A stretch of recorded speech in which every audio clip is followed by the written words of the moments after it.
तर नमस्कार मंडळी, मी तुमचा लाडका स्वप्नील. आज आलो होतो मी शेतामध्ये. आज शेतामध्ये आपल्याला मळणी यंत्रामधून सोयाबीन काढायचं होतं. थोड्याच वेळात आपल्या शेतामध्ये ट्रॅक्टर येणार होतं. लगेच थोड्या वेळात ट्रॅक्टरची पण एंट्री झाली.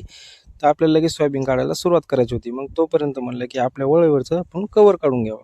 मग आपल्या वळीवरचं आपण लगेच कवर काढून घेतलं. जसं मोठमोठं स्टार त्यांच्या गाड्यांवरचं काढतं तसं आपण वळीवरचं काढून घेतलं. मग थोड्या वेळात ते म्हणले की आम्हाला जेवण करायचं. मग जेवण करून घेतल्यानंतर कामाला सुरुवात करू. मग त्यांनी त्यांचे डबे खोलून त्यांचं जेवण करून घेतलं. मग कृष्णा भाऊ म्हणले थांबा, मी ट्रॅक्टर सेट करून घेतलं. मग त्यांनी आपल्याला राम राम घातला आणि लगेच त्यांचं ट्रॅक्टर सेट करू लागले. मग अर्जुन भाऊ म्हणले की थांबा, मला नारळ फोडून घ्या. तर नारळ फोडल्याशिवाय आपल्याला कोणत्याच कामाला सुरुवात करायची नाही. मग त्यांनी नारळ फोडून घेतलं आणि लगेच पुढच्या कामाला सुरुवात केली. मग पुढच्या कामाला सुरुवात केल्यानंतर त्यांनी त्यांचा माल टाकायला चालू केले. जसं वरून माल टाकत होते तसं आपले खालून पोते भरत होते. मग हळूहळू त्यांचं 2 तासानंतर आपल्या अथक प्रयत्नानंतर आपली सगळी वळी काढणं झाली. मग त्याच्यानंतर आपण पोते वगैरे शिवले आणि एका जागेवर आपल्या थप्पी लावून घेतली. त्यानंतर मी निघालो होतो घराकडे.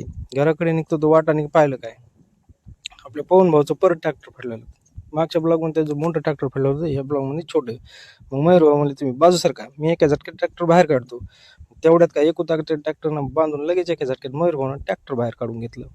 तर मग अशाच नवीन परत पुढच्या ब्लॉगमध्ये भेटूया. तोपर्यंत जय महाराष्ट्र.